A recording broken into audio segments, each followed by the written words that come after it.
We need to get together and let our voices be heard. This is Buffalo What's Next. I'm Jay Moran. I'm Bridget Jaipal Valenza. I'm Dave Debo. And I'm Thomas O'Neill White. After May 14th, how can we afford not to talk about race? About education, about segregation, about humanity. Since the dawn of this nation, racial violence has existed. The way we have designed our society has a big hand in what occurred in that Tops Market. The suburban area, everywhere, we must work and teach our children. We need to make sure that we put more funding in our programs that help prevent gun violence and more money into art. If we're going to have some real healing, we've got to have space to tell some uncomfortable truth. And good morning. Welcome to Buffalo What's Next. I'm Jay Moran. Glad to have you along with us this morning and for the next hour. We're going to be talking with Dr. Lori Quigley. Dr. Quigley, we've got a lot of different titles to give to you, but the one of current import for you is interim president of Medaille College or Medaille University. And thank you very much for joining us this morning. Thank you for inviting me. Glad to be here. Dr. Quigley also is a member of the Seneca Nation Wolf Clan. And as of last Monday, was the chairwoman for the board of directors for the Seneca Gaming Corporation. Just a little too busy right now to deal with all that? Yes. Can only handle so much because I also serve on other boards as well. Right. So I really do believe in giving back, and it's that is important to me. Yeah, as a matter of fact, as we were talking here beforehand, how many different areas your current work does touch upon, and I want to get into all that. And we're going to talk about a lot of indigenous issues that are issues involving indigenous people, for sure. I want to start off with a question that I finished with Dr. Jason Corwin yesterday from the University of Buffalo Indigenous Studies Department. I asked him this: when, and I didn't say if, but I said when the greater American society comes to understanding indigenous populations, what's the hope? What's the optimism? What are we going to see when we as a society get there? Because I know there's a long way to go, and we're going to kind of get into that as we move through. But what's the value in that? I think that's a really huge question. All right. And I would say that for me personally, if the American public could just acknowledge, number one, our current existence, and number two, the history that we have from our perspective. I don't really think that we really in this country have acknowledged that from our perspective, we see Thanksgiving as something different. From our perspective, land loss, okay, and what that has done. From our perspective, the residential boarding school era that, as far as I know, no other, racial ethnic group in this country has ever gone through. And, the generational impact that has left on our communities to this day. The importance for us of maintaining our indigenous languages, of maintaining our sovereign territories is huge. And I don't think that the American public can really fully appreciate and understand that yet. And I hope that hopefully, some of the history books will be rewritten and include our perspective, which I have seen in my career is not there yet. All right. I think they're starting to get there, but we certainly have a long ways to go. Yeah, I was sharing with you how recently I spent a couple of hours at an event out at the Tonawanda Seneca Nation, and the many discoveries that I made during that time, people were sharing with me the differences. And I think that is really interesting. There is really almost a complete ignorance when it comes to indigenous populations in the United States, correct? Most definitely. I remember years ago, I was presenting at a national teacher education conference on some curricular work that I was doing in indigenous education and history. And a lot of it had to deal with some of the work I was doing with language teachers here in Western New York, indigenous language teachers. And I would get questions like, oh, I didn't know that there were still Native Americans wherever. I didn't know that you had different languages. Well, we had 500 and some different languages prior to European arrival. And now we're down to maybe 250 languages that are still spoken. And that lack of understanding just in teachers says a lot. Absolutely. The country makes up. With that regard. And it's also interesting to note, we can get into so many different things, and I definitely want to talk about boarding schools, but there's just also even just the displacement of Native people throughout the last couple of centuries, obviously since the forming of the United States, and also some of the victories that have been achieved by local indigenous peoples, and whether it's the Tonawanda Seneca Nation or the Seneca Nation itself. Maybe just a little bit of an overview in that regard, just so we can kind of understand, really what's been going on here for the last couple of centuries that, unless you do a little bit of digging, you're not going to find. Well, it's interesting. I think that the Haudenosaunee, or people of the Longhouse, people of the Six Nations, we're lucky in one respect that our small reservation territories that we're still able to maintain are part of our indigenous lands. Whereas I spent a good deal of time in October in Oklahoma at the National Indian Education Association's annual convention and trade show. And I met so many different Native people there who are actually displaced. They were placed in Oklahoma on the worst lands possible during the Indian removal period. And for so many of them, they've lost that connection to their indigenous lands, okay? And for many of them, they're sacred lands. And so you have to see that there are differences that exist, across indigenous communities in this country. But for us, I guess that's a win that we're still here, okay, that we can still say that, where you and I are sitting right now, this is indigenous Seneca territory. Right. You have to acknowledge that, okay, and that we are still here and we're still able to hold on to our language. We're still able to hold on to our customs and our traditions. Where for many people, if you go as far west as California, many of the California tribes don't even know what their indigenous name is. They might be called something like the Santa Ana Mission Indians, not even knowing what their indigenous name was. Okay, so we've also been lucky. I in another regard, I guess, and people can debate me on this. We were at least able to secure treaties with the federal government before the federal government stopped making treaties with tribal nations.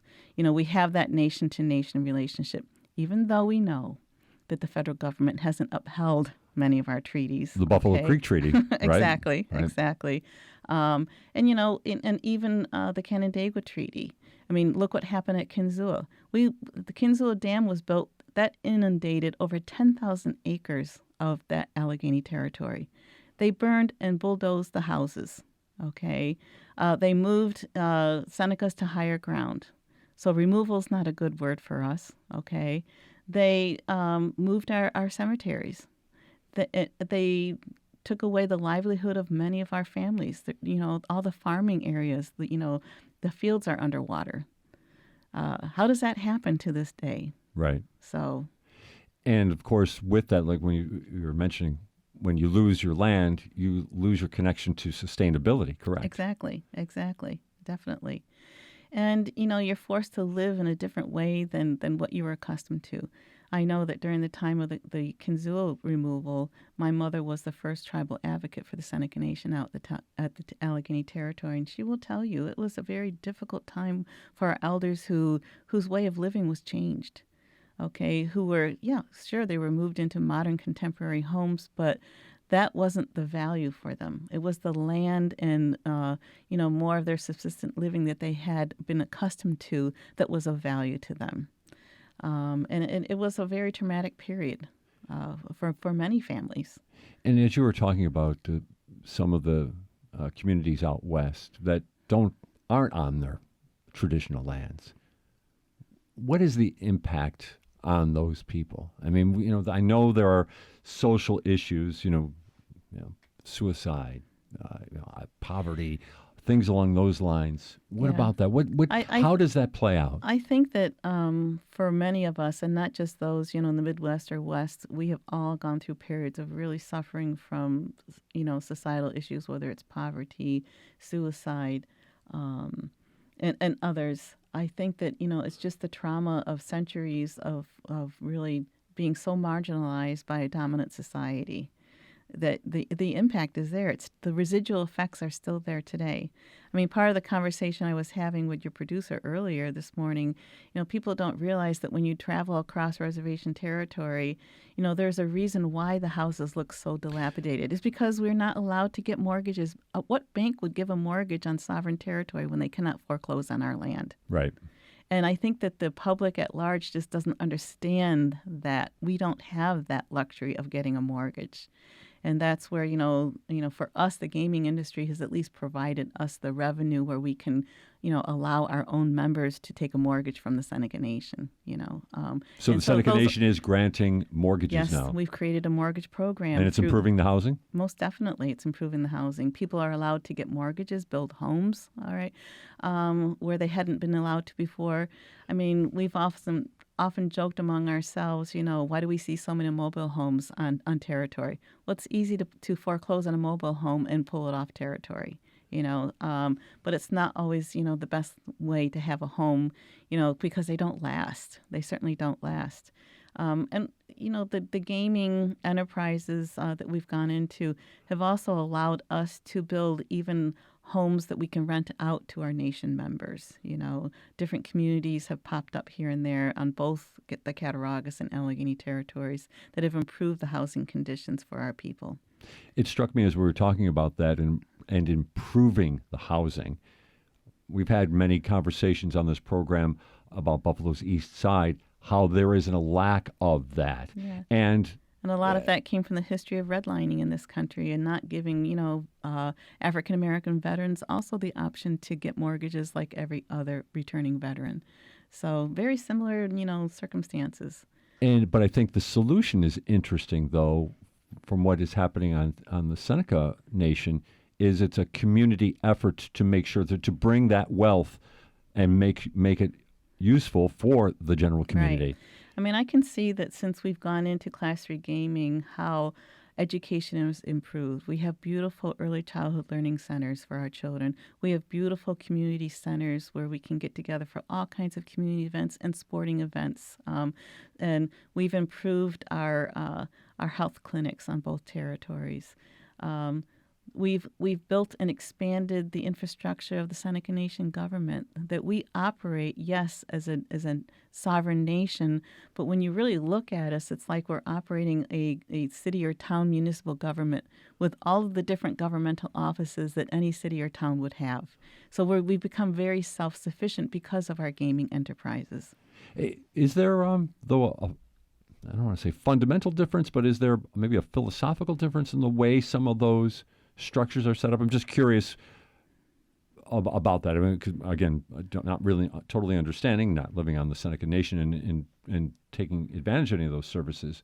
But is there a difference of the way maybe the Seneca Nation is going about doing its business? I mean, as compared to other municipalities, or is that something that's very difficult to compare? I don't think that there's a huge difference. I think that the focus, however, that I think that others could learn from is the focus on community. And I think many municipalities have lost that focus, okay? We really do focus on the needs of our people. We focus on the needs of our elders. What do our elders really need, okay? We focus on the needs of our children, all right? And so I definitely see that it's more of a focus on sustaining who we are, sustaining our language programs, okay? So that, because obviously the school districts really aren't channeling enough funding to have language taught on a daily basis, probably in the way that they should. And we also have programs that really highlight our customs and traditions at all levels. We think of education more from, birth or pre-birth all the way up to elder. Okay, really? Yeah. We don't think in a K-12 society. Really? Education doesn't end at grade 12. Okay, and it doesn't start at kindergarten. For people who look at my career, they'd say maybe I ended at 8th grade. But maybe just expand on that just a little bit. I mean, so that is it something that's culturally embraced then, the idea that you're a lifelong learner? I do believe that it's something that is culturally embraced. Okay, I mean, I'm in my 60s and I continue to learn. I continue to respect my elders. I continue to learn from them. Okay. When I was serving on the board of directors for Seneca Gaming, I learned from the young people, who are my own son's age, from what they've learned and their intelligence and their perspective. So we're constantly learning. It's just not as traditional as sitting in a classroom and listening to a teacher. It's more hands-on, I would say. But again, the focus is really on helping our people. And I think that, we sort of take that philosophy beyond our own territories out into Western New York because we consider Western New York our community as well. And I think that, through our gaming corporation enterprises, you can definitely see the impact in Western New York. There are not enough Senecas that could be hired to run our casinos. We employ almost 3,000 people in our properties. At the three properties? At the three properties. There's room for career growth, okay, from our frontline workers up to our executives. And you can see that movement.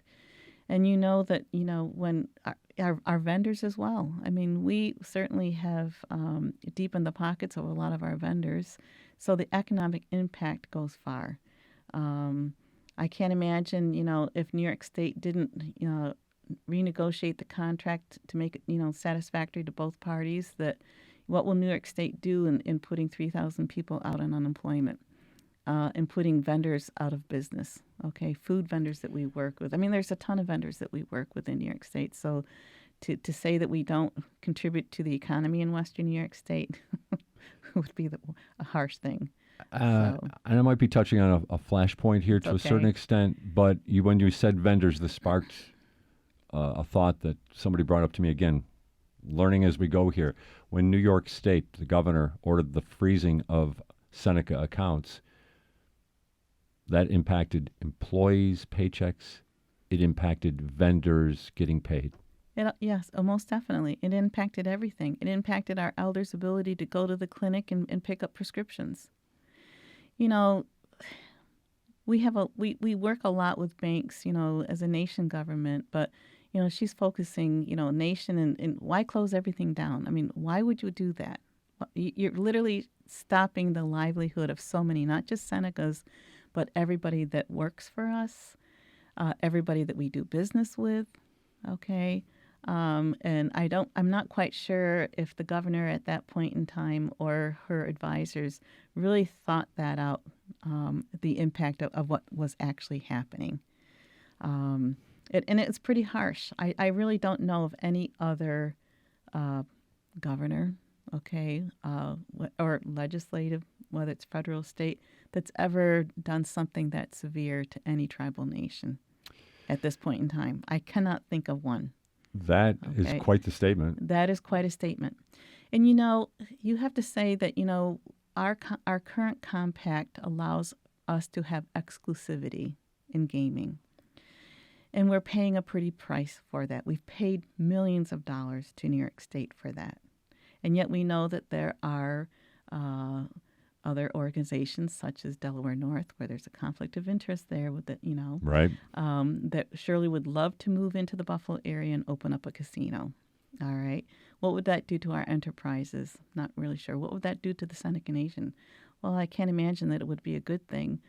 But we have paid a percentage of our profits to New York State higher than any other tribal nation that I can think of.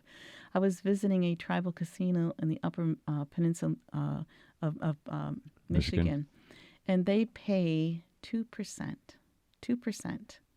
And they also decide who in the area is going to get that 2%. But they've developed such an incredibly positive relationship with their state and with their local municipality, because the local municipality in a very rural, impoverished area realizes that they have jobs. They have jobs at that casino. They have jobs at that casino resort. They have jobs at that tribe's golf courses that they own, that they wouldn't have those jobs otherwise in that region if it weren't for them. So it's not like we're just doing something for a tribal nation. We're doing it not only to benefit our tribal members, but it's also benefiting those that in the communities that we live in today. So that is huge. That is huge. So it's really learning how to play fairly. We're required by federal law to have a compact, but is that compact actually fair?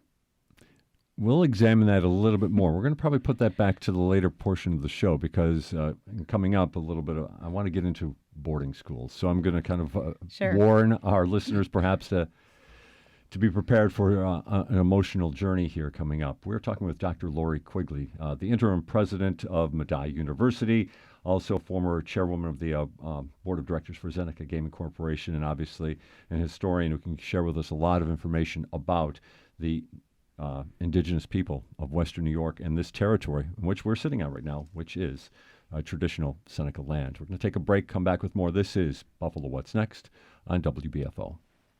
There are a lot of great ways to spend $8 a month and get a blue check mark. So why not become a member of WBFO, your NPR station? You'll be a verified member on the spot, and your money will support high-quality news and information. For fun, we'll send you a snazzy window cling and a travel mug, both with our logo and the blue check mark that shows everyone you're a verified member of WBFO. Just call 1-877-456-8870 or go to WBFO.org to make your pledge. Thank you. WNED PBS can go everywhere you go with the WNED PBS app. Go to the app to watch shows like Kleinhand's Gift to Buffalo, Frontline, and Compact Science. Even watch on the go with the WNED PBS live stream and a 24/7 stream of WNED PBS Kids. You can also see the full television schedule and what's on right now from the app. Download the WNED PBS app wherever you get your apps.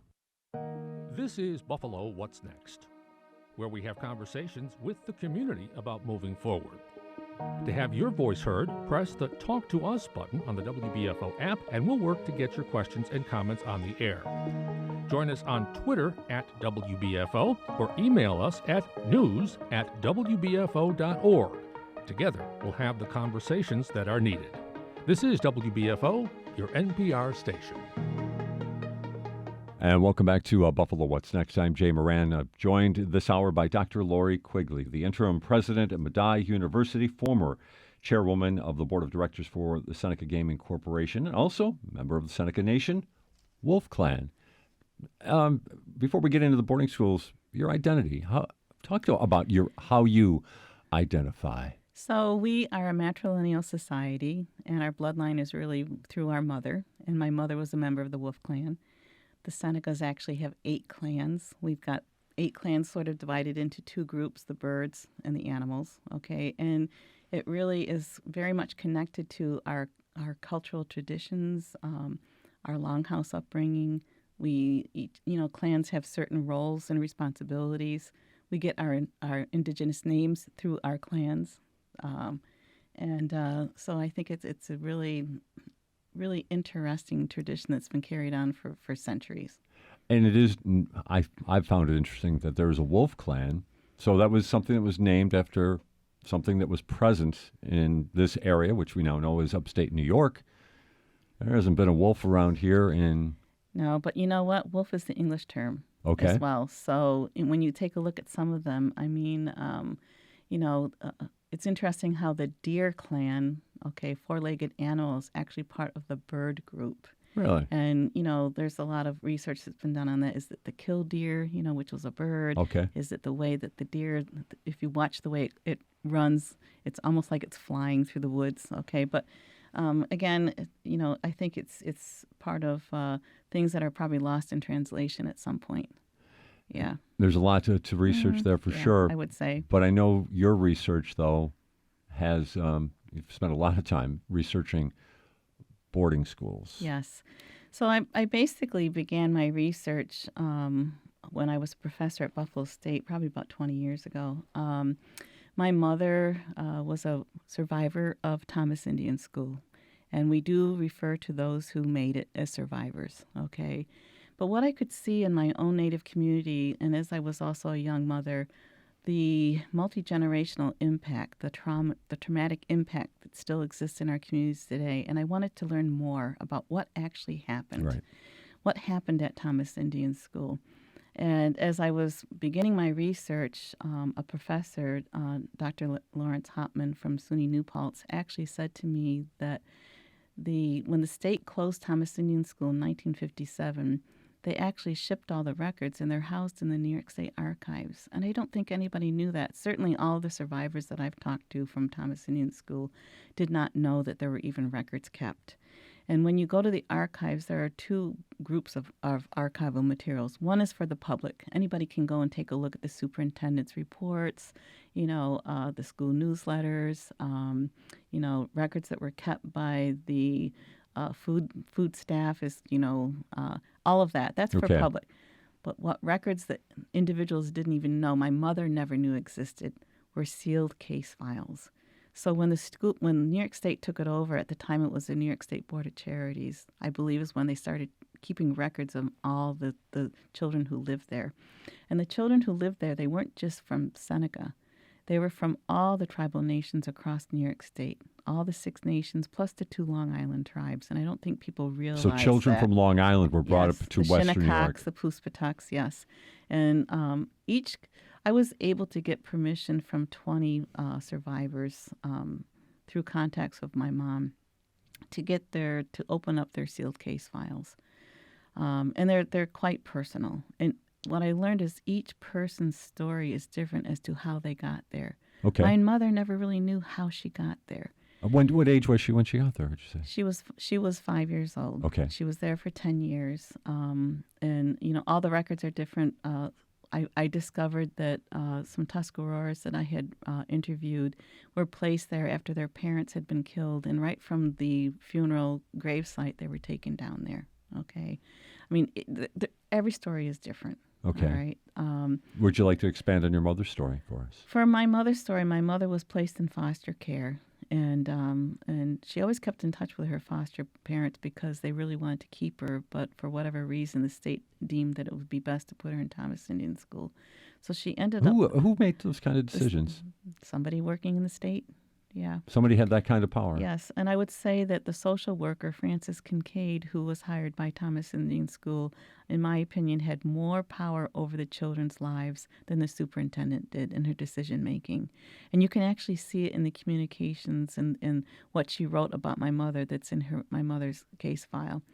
For example, my mother's great-aunt Betty never went to Thomas Indian School, never had her own children, but she adopted children. And my mother could never figure out, why didn't you come adopt me? Well, by the time I had opened up my mother's case file, my great-aunt had passed away, but I found in there communication from my aunt to Frances Kincaid asking if she could take my mom and adopt her. And for whatever reason, Frances Kincaid made the decision, no, you cannot. But my mother never knew that, and I think my mother always held it against my aunt for adopting other children, but not her. But the answers were right there in that file through those letter exchanges. And there's more of my mother's unanswered questions that were answered by documents in that file and everything that happened to my mother. My mother never understood why she was selected with other girls her age, at the age of 15, to leave Thomas Indian School and go work in what was called wage homes for affluent families. Wage homes? Yes, my mother was actually placed in a wage home, which is the mansion that is currently used and owned by SUNY Fredonia for their president's house. And she was placed there as a maid at the age of 15 without permission of her family, her extended family. In fact, her extended family took them a while to figure out where the school had placed her. It was a horrible experience for my mom. My mom passed away in August, and a couple of years before she was placed in a nursing home, my mother asked if I would take her back to that home. I said, you know where that home is? She goes, yes, it's the home of the SUNY Fredonia president. So I talked to Dr. Jenny Horvath at that time and arranged for my mom to go and take a look at the house. And we went through the front door and learned that was the first time she was ever allowed to walk in the front door, because she was only allowed to walk in the back door of the butler's area. They also built a bathroom for her. So if you remember that movie, The Help, about the African-American woman working for, they built them a separate bathroom. Same thing happened in that big mansion for my mother. She lived in one of the attics of the extension of the house. She was never allowed to dine with the family, okay? And she had no choice. She had no choice. And some really severe, severe things happened with her there in that family.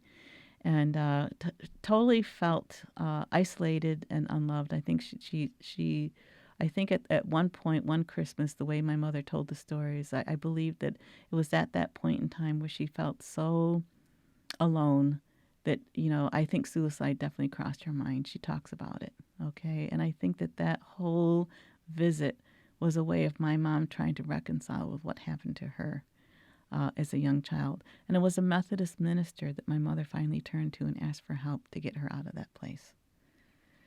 So how long was she there? She was there for 2 years. So from 15 to 17. Yes. She was forced to live and work in a place she had no choice in. Yes, exactly. And you know what I discovered in her file? The money that she earned went back to the school, because the receipts are all in there. The detailed receipts are in my mother's case file that the money went back to the school.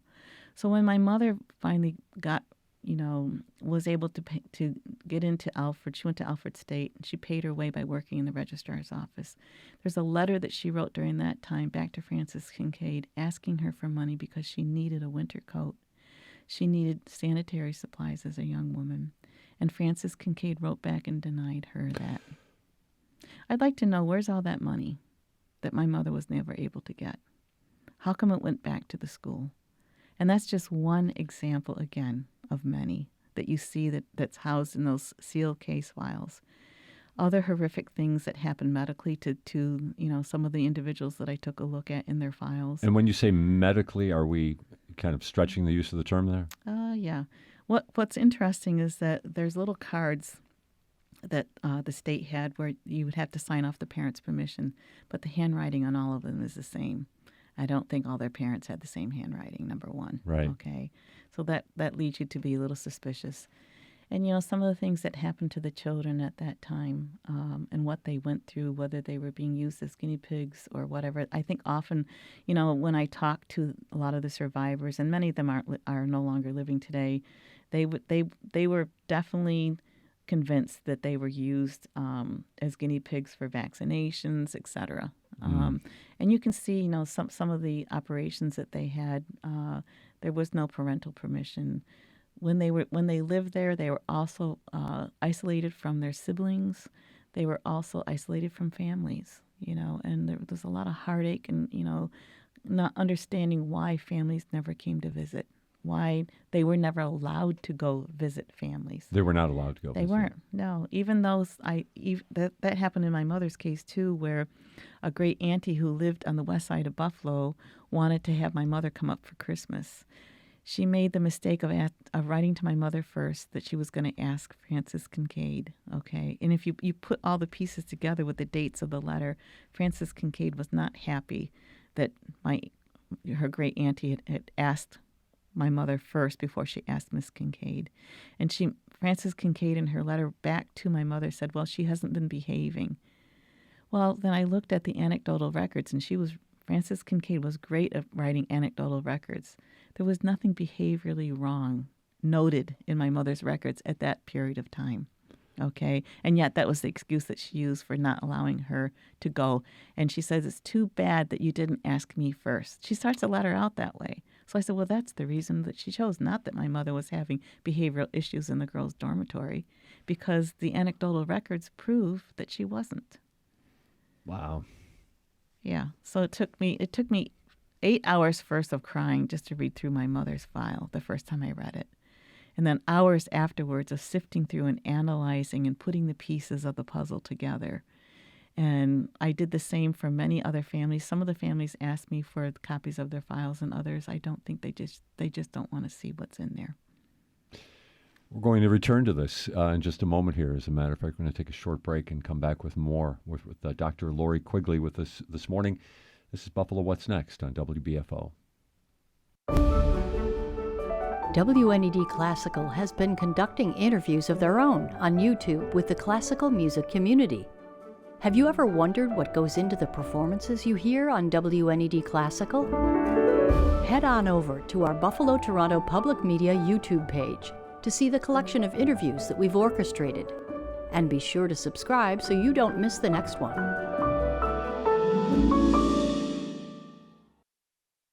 PBS Kids fun and educational content is available wherever you are in Western New York, whenever you want.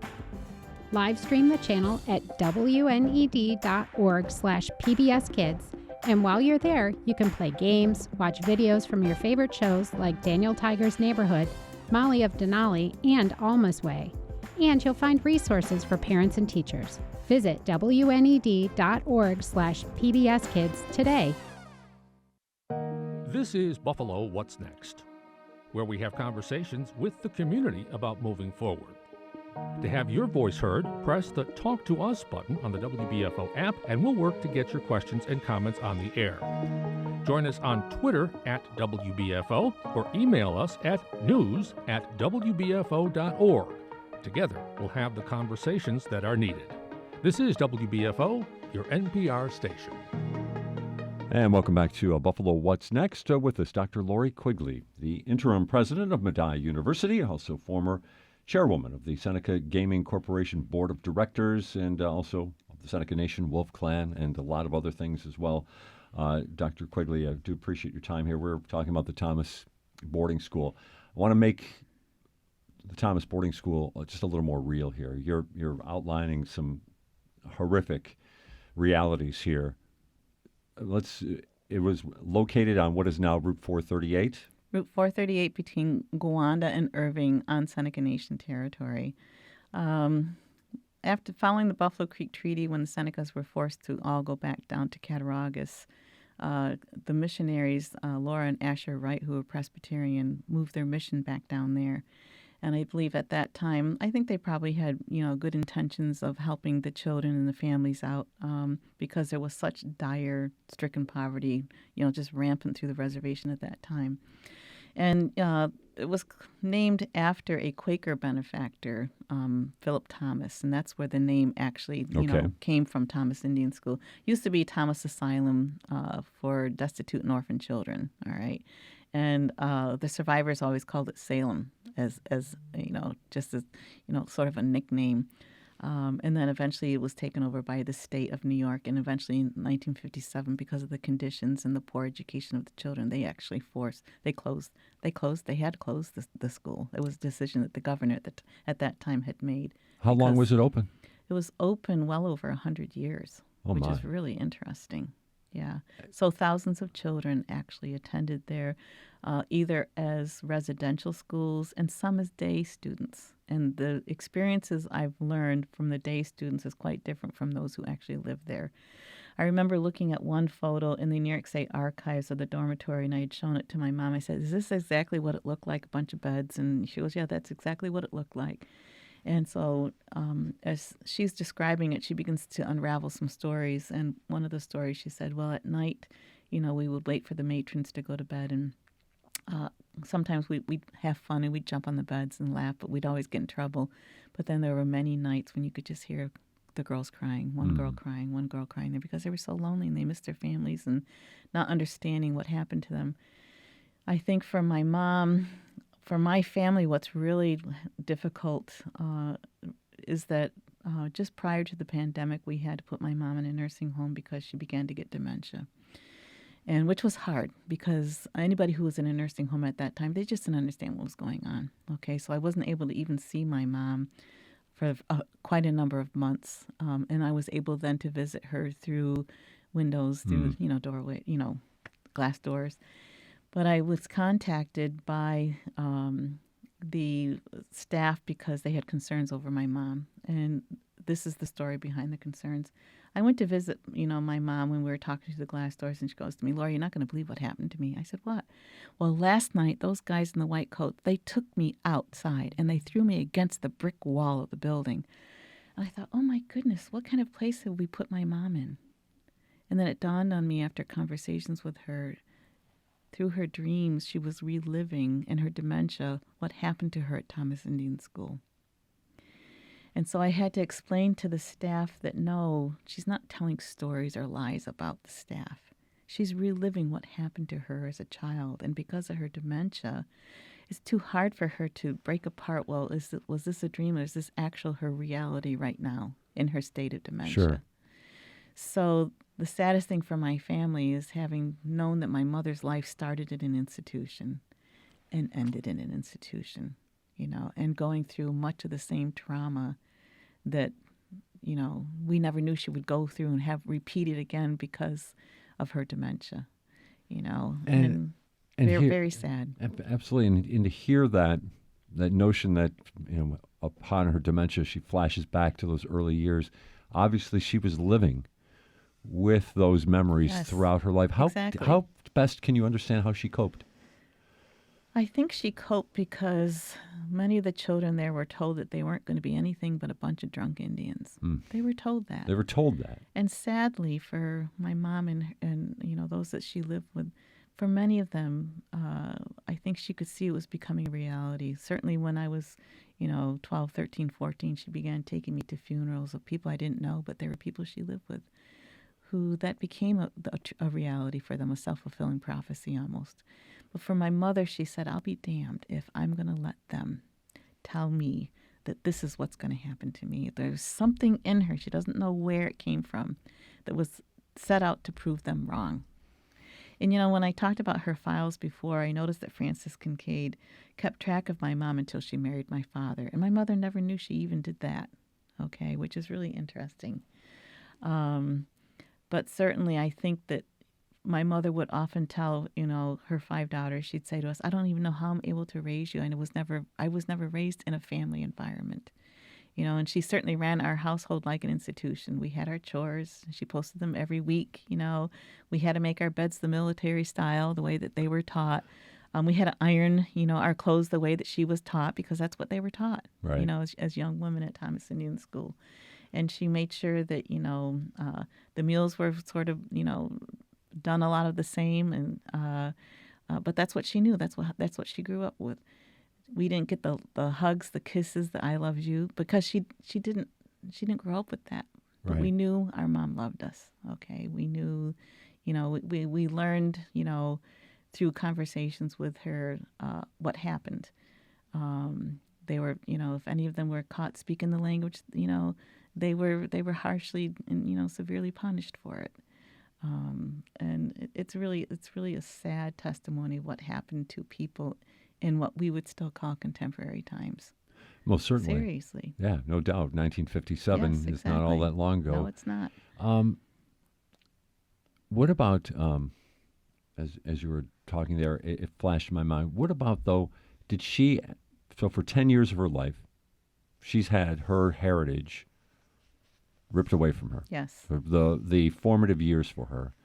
Did she return to some of that after it was over?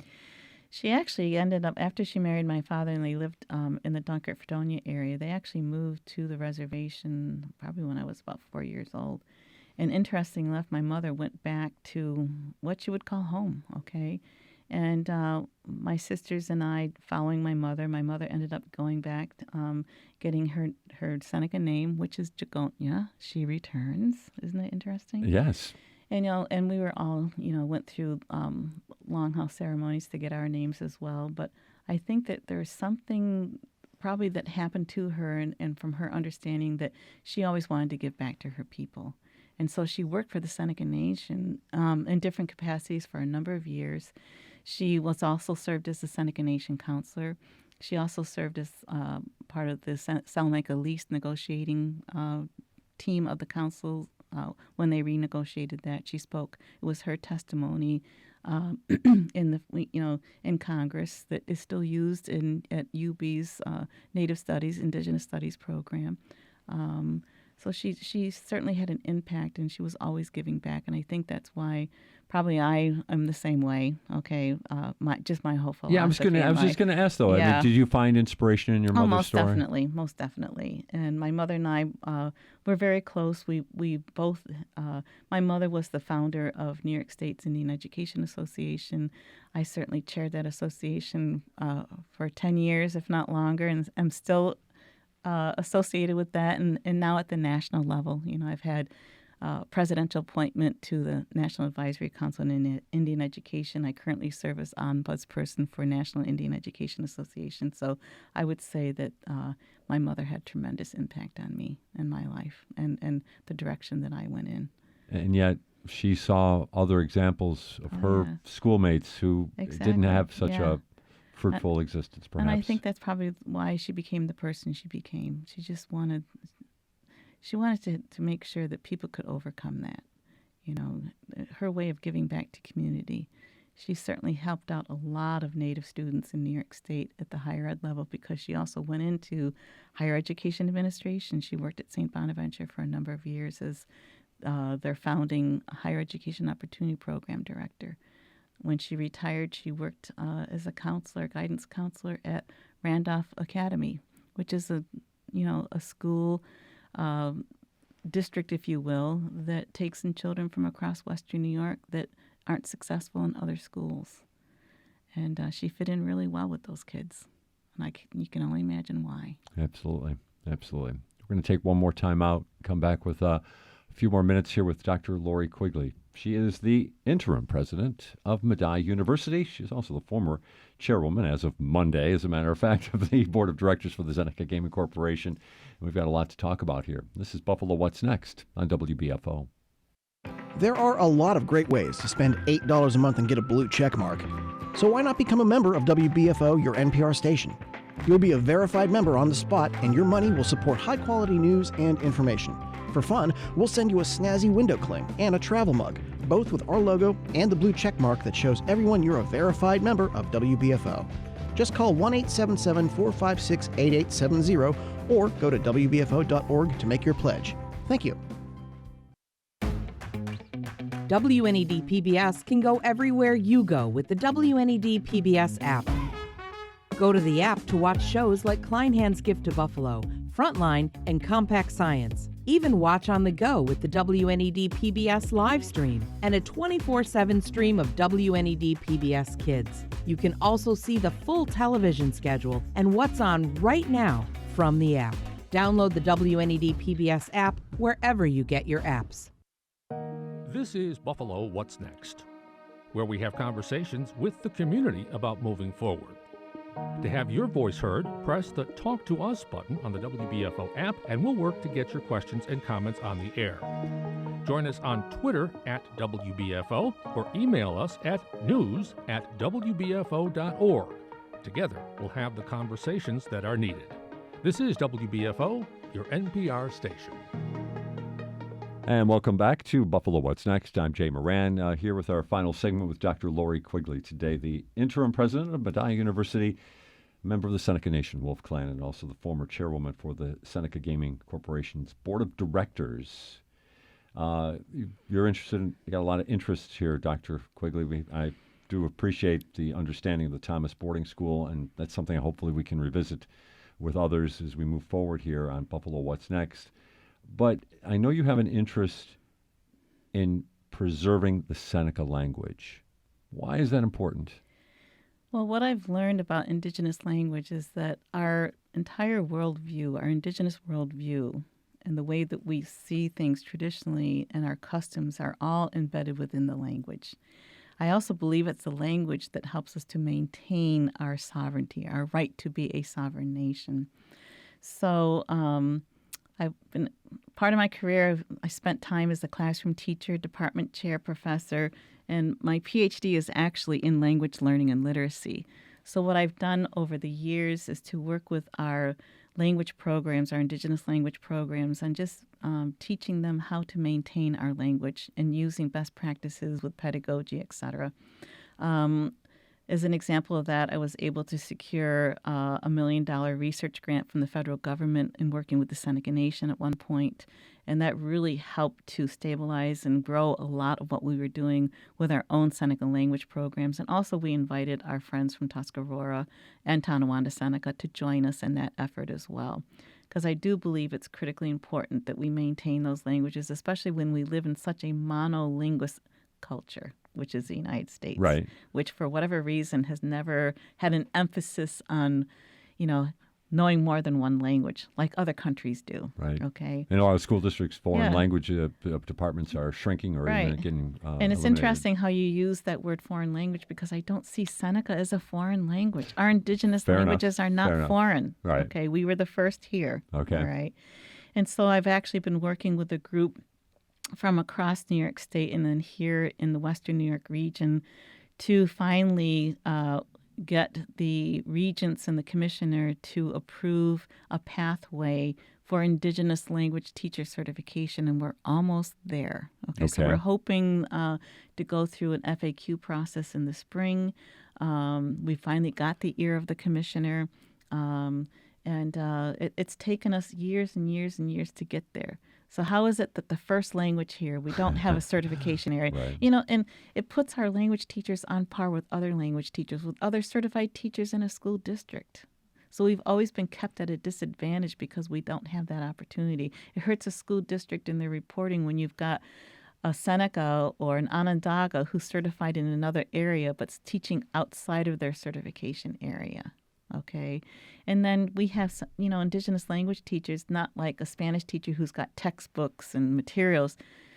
They're creating their own pedagogical materials because Seneca is not a broad language like other languages that are being taught. Right. So my work has not only been here among Haudenosaunee language groups, but I've also been hired through Health and Human Services. There's the Administration for Native Americans that also gives out language grants. And so I've worked with different tribal nations across the country. I spent time, for example, out in Menominee in Wisconsin helping them. And when I first got there, I listened to their opening prayer, and I said, "Oh, my goodness, you're actually an Algonquian language." And go, "How do you know that?" Well, after a while, you Yes, how do you know that? you develop an ear for language, Okay. okay? And not that I would ever be able to learn to speak it, but you Right. can actually understand the nuances. I mean, I can hear the difference, for example, between a Ganawage Mohawk speaker and a speaker from Akwesasne, because Ganawage has such a French influence on their language today. Okay. But you develop an ear for it. But at least I've been blessed to have the credentials and the education to be able to give back. I mean, I've just been asked again by the Seneca Nation Language Department to help them again with, providing more pedagogical training, which is needed.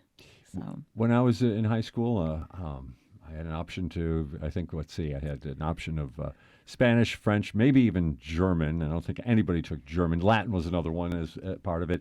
But a big, one of the selling points of Spanish is this is going to be the language of the second language of the Right. United States, and it's going to be an opportunity, whatever. I mean, that's the point. That's neither here nor there. But I get my question for you, though, is what would we understand or what would we get from understanding taking Seneca as a second language? Well, Seneca is actually offered in the schools where our Seneca children attend, all the way up to the Regents level, which people don't realize. did not So know that. Gowanda, Silver Creek, Lakeshore, Salamanca, any student, Seneca or non-Seneca, can Akron take or no? Seneca. Akron? Akron, I'm not sure if they Okay, do. okay. And I've done a lot of work with Akron, so I apologize for not knowing that. But I think that, you learn language to expand your ability to critically think, your ability to write better, your ability to learn the history, culture, customs. I'm sure if anybody's taking a language class, whether it's French, I remember I took a lot of French, okay? I learned about the French culture, the Right. French history, food. You learn all of that when you're learning language as well. So it's conversational language that's being taught in the schools. But our Seneca Nation language programs are also teaching ceremonial language. And ceremonial language is very important for us in order to maintain our ceremonies. And I don't want to call them religious, because for us it's not a religion, it's a way of life. It's our traditional ways of being. And it's our intent and our ability to maintain our traditional ways of being as a sovereign nation. And I think that's what's so critically important about making sure we're able to maintain our languages. And certainly we've got programs at the Seneca Nation. I think one of the most powerful ones that I've seen lately out at the Cattaraugus Territory is they're teaching babies Seneca as the first language. So for the first time in decades, we're producing first language speakers. Because up until this point, I've actually been teaching Seneca language teachers second language acquisition strategies. Sure. Whereas now we're finally getting a generation of fluent first language speakers, which is critically important. And so the assumption is then at home, that's what they're hearing. Yes. At home, in school, they're working with the elders who are still speaking language. And it's really hard because, we've got Seneca language teachers who've chosen to be language teachers who, for many of them, Seneca is their second language. So not only are they still improving their own language skills, oral and written, okay, they're at the same time, they go back and they turn around and they teach what they're learning.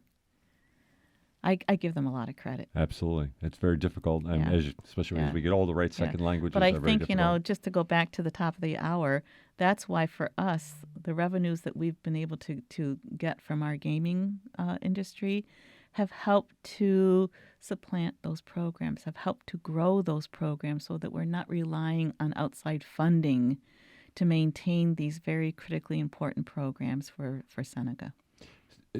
So I was going to ask that, and it almost sounds like you've answered this. So it's being embraced by the people of the Seneca Nation. They want this language to endure. Yes, definitely. And even the tribal government, I certainly appreciate former President Matt Pagels, who's now our treasurer. He would do, weekly, bi-weekly broadcasts through Seneca Media. And I love the fact that he would open in Seneca and close in Seneca. Okay, just to show that, the tribal government, our nation counselors and executives are equally, they've shown that this is really important for our community, for our people. And you see language throughout our communities, which is wonderful. How does it rate as a learnable language? How's that for a choice of English words right there? And compared to French or Spanish, is it something that is on the same par, or what? I think it's more difficult to learn as an adult. I'll say it as an adult because I've been taking language classes. I can certainly introduce myself. Yawiskano Gagwego, Tesnikaso, Ungweweka, Agataini. There's things that, and I know what I'm saying, okay, but it's not a romantic language. It's not a Romance language. It's not a Germanic language. It's nothing like English. So it's more like learning Vietnamese, okay, where the nuances and the ups and the downs, and it's such a different language that it makes it more difficult, I think, for adults to understand and to learn. We need to get to the point of preserving our languages to the point that people are dreaming in Seneca and not in English. Do you ever dream in Seneca? Not yet. No. Sadly. Got a little ways to go, do you? I got a ways to go. So when did you personally, were you picking up early in your life or not necessarily? Or? When I was young, we had very little language taught. And again, this is early 70s when I was in school. And we didn't have those programs. We have those programs now, both on territory and in the school district, okay? So it really wasn't until I was a professor at Buff State when I really began working with the indigenous language teachers, both at the Seneca Nation and then through the grants that I had written for the Seneca Nation.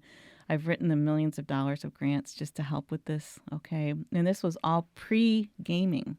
Okay, so we needed to rely on grants to run these programs, and it's really at that point in time that I worked with a woman who lived on the west side of Buffalo, Pearl Smith, whom I loved, and we had so much fun just going to her house, and she taught Seneca language out of her home, and she was very instrumental in working with us on that research grant that I got because I was really teaching a model that was developed out at UC Berkeley by Leanne Hinton, Master Apprentice Model, where our elders were the masters of the language and our teachers were the apprentices, okay?